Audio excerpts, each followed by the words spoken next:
Hello everyone, in today's video I'm travelling on Victoria's most luxurious train, the Overland, from Melbourne to Adelaide. I'm incredibly grateful to Journey Beyond who sponsored my trip and this video, as this wouldn't be possible without them. The Overland is an Australian passenger train that connects the state capitals of Melbourne and Adelaide. The 828km interstate train is operated by Journey Beyond, which also operates the Ghan from Adelaide to Darwin, the Indian Pacific from Perth to Sydney, and the Great Southern from Adelaide to Brisbane. The 10-hour journey ventures through the Youangs, the Grampians, and the Wimmera region before crossing the South Australian border and continuing through the southern towns of South Australia before reaching the winding but rewarding view of the Adelaide Hills, and then arriving into Adelaide Parklands Terminal at roughly 6 p.m. Today's service will depart from Platform 2 at Southern Cross Station and will be hauled by one of Pacific National's NR class locomotives. NR 57 was built on the 14th of December 1997 along with the majority of the other NR locomotives.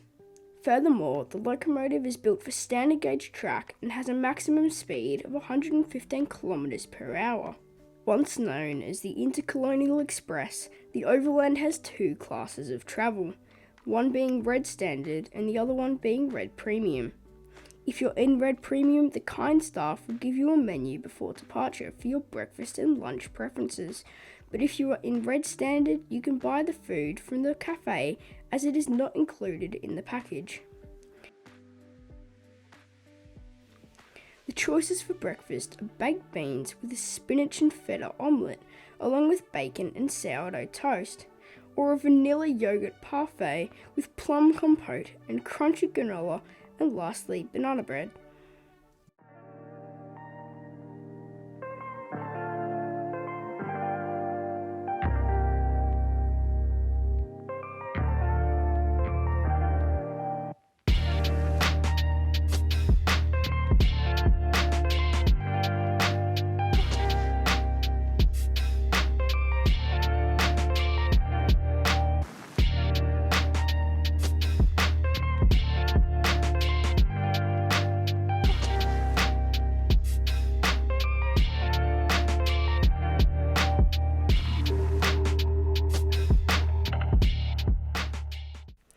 As of bringing luggage on the Overland, if you're in Red Premium, you can bring two 30kg bags of luggage, which will be put in the luggage van and taken off once you reach your destination. However, you can also bring 10kg of carry-on luggage. Note that this is per person, so technically you could bring 70kg of luggage. Whereas if you're in Red Standard, you can bring two 20kg bags per person. As the train leaves the suburbs of Melbourne, the train reaches its top speed of 115 km per hour and will approach its first stop of the day at North Shore, located in the northern suburbs of Geelong. Geelong is the second largest city in Victoria, with a population of 280,000 people, and is also one of Australia's fastest growing cities. After a stop at North Shore, the train will take a sharp curve off the main line from Geelong Station and will run to Ararat via the Western Standard Gauge line. A broad gauge freight line to Ballarat in central Victoria also follows part of the Western Standard Gauge line, making it dual gauge from Geelong to Jerringhap. As the train speeds through the curvy Central Highlands, lunch is served with the options being a toasted focaccia filled with Barossa Valley fine foods double smoked legged ham, fresh tomatoes, scored dahlia, and crisp greens, and a side of salad, or the curry of the day served with jasmine rice, pickled okra, and fresh coriander, or the Murray Bridge mushroom, ricotta, and spinach rotolo served with Napolitana sauce and a side of salad. As you finish lunch, you slowly reach Ararat, the only town in Australia founded by the Chinese, which today has a population of a little over 11,000.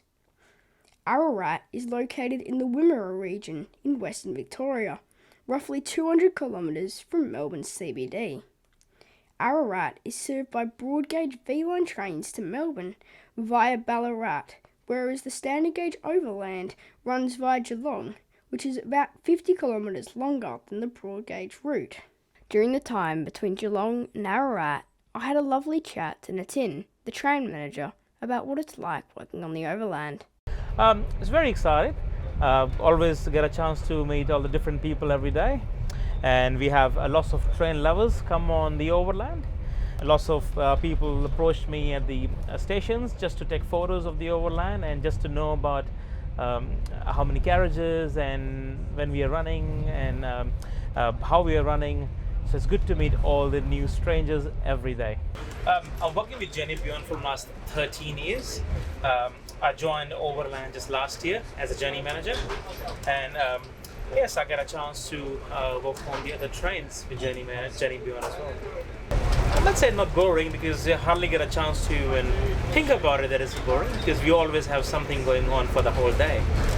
We normally do 9 to 10 stops every day, and the difference between a stop is only a few minutes. And in the middle we have a cafe, we have my paperwork. So now I hardly get a chance to even think that it's very boring. No, it's not. We normally have some things unexpected happen. That's part of our nature. Just yesterday, when we departed Adelaide, we had landslide at Adelaide Hills, which delayed our train for 2 hours. But that's part of our life, and that's part of our train. But the good thing for us is we don't cancel the trains. We always run the trains, despite of any issues. After leaving Ararat behind, the train reaches its top speed again as it rolls through Great Western, heading for Stawell, one of the largest towns in the Wimmera region, with a population of about 6,000. Stawell is located 237 kilometres from Melbourne and is near the Grampians National Park. If you ever get a chance to go on the Great Southern, you can go on a tour of one of the wineries as one of the off-train experiences. As far as bathrooms go on the Overland, there is one per carriage. Because it's just a bathroom and I didn't go on the Overland to review the bathroom, I must say it's large, it's accessible, it's very clean, and it has lots of toilet paper and soap. As we speed through the home of Victorian grain production, we reach the Hopetoun line, a small branch line splitting off from the main line, mainly used for grain export. We also approach the Wimmera Intermodal Freight Terminal, located just east of Horsham at Doohan. It is owned by SCT and served by grain trains to intermodal services all over Australia. Horsham is the largest town in the Wimmera, with a population of around 20,000, and is in fact the 11th largest town in Victoria. It is located 300 kilometres from Melbourne and is believed to be named after Horse Am, a nearby settlement where horses were kept by the early British settlers. After departing Horsham, I got the unique experience of going behind the scenes into the power and luggage van. This is the luggage van. The luggage all over. Forward. We have some extra crates there. This is a backup crates for food and drinks when we finish in Adelaide. Someone bring a cycle on the road. Extra stuff on the train. Under the roller shutter door. Alright. So I'll take you to the engine room. With us? Yeah. Ready? The power van I'm currently in is PC04, a combined luggage and power van with a diesel generator which can produce power for the whole train. PC04 was once used on the broad gauge Overland, but was converted to standard gauge in 1997.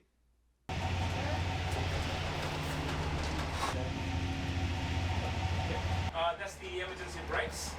If something happened with the loco, if you need to change the loco, we need to come and put the brakes on before we reconnect the new loco.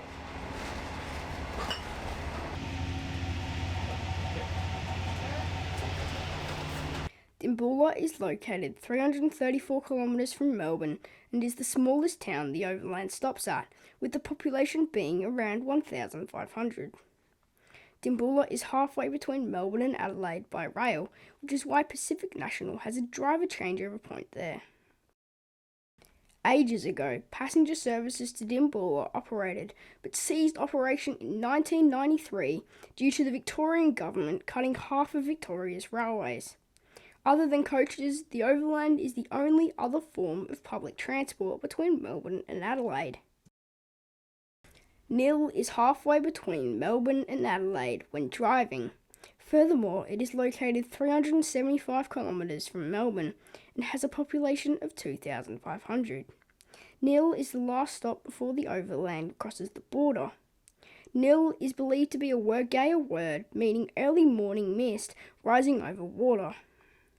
Nil is known for its large collection of playable pinball machines in Australia and its agricultural production of grain.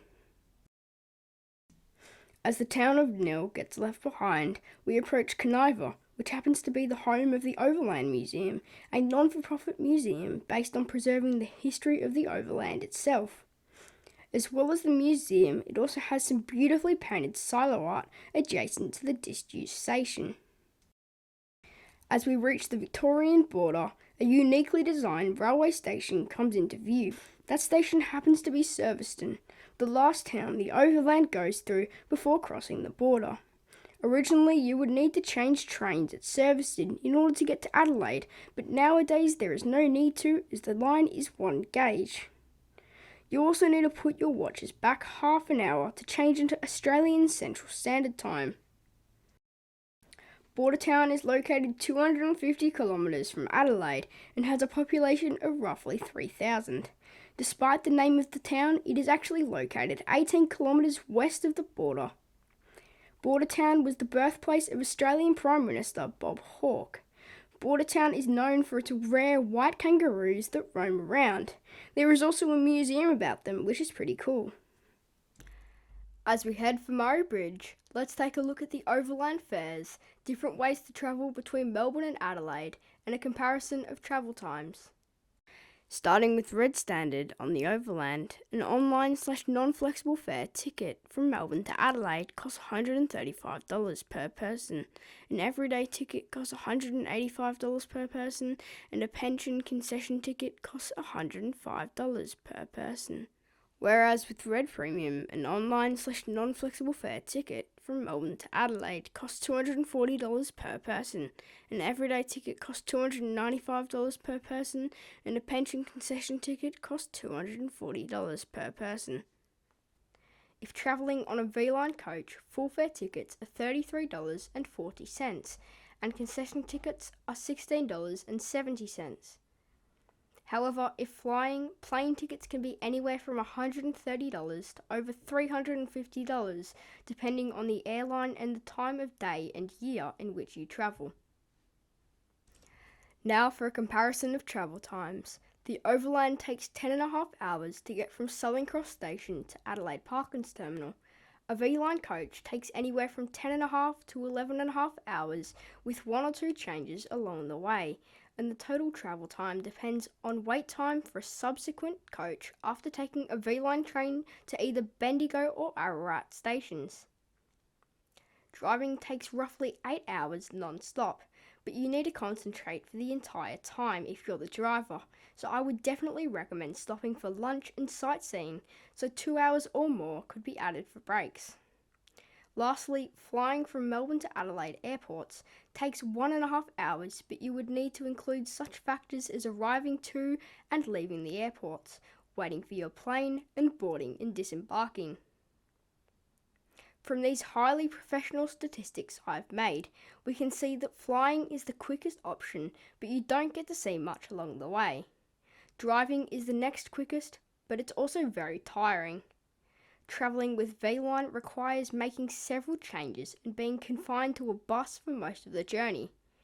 Whereas on the Overland, which takes roughly the same time as driving or going with V-Line, you can watch the scenery, walk around the train, and travel in more comfort.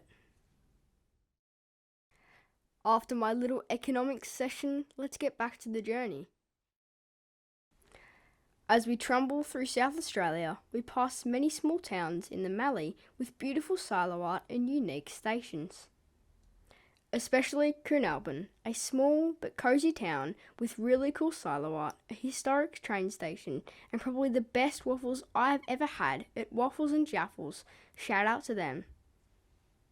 Another notable town is Tailem Bend, just east of Murray Bridge. It is the largest town on the route that we don't stop at. Tailem Bend has a population of 2,000 and is located 118 kilometres from Adelaide.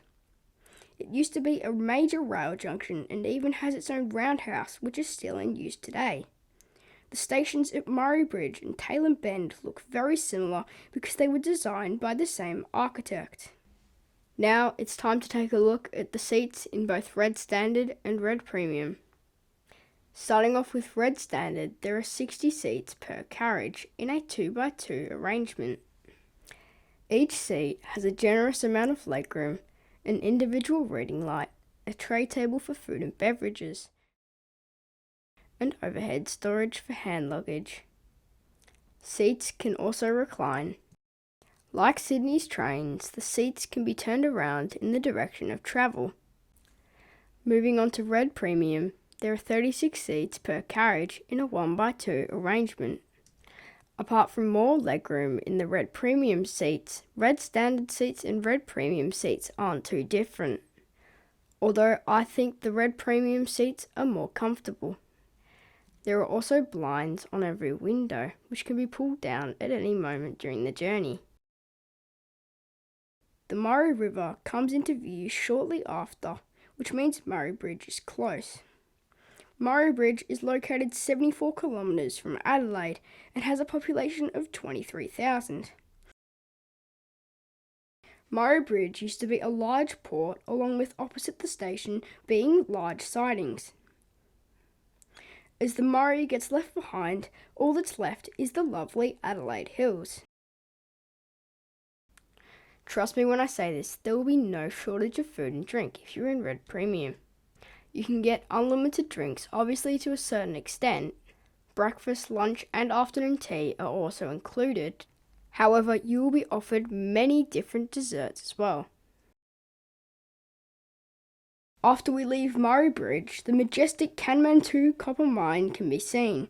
In my opinion, the mine looks really unique as the colour scheme just looks really cool.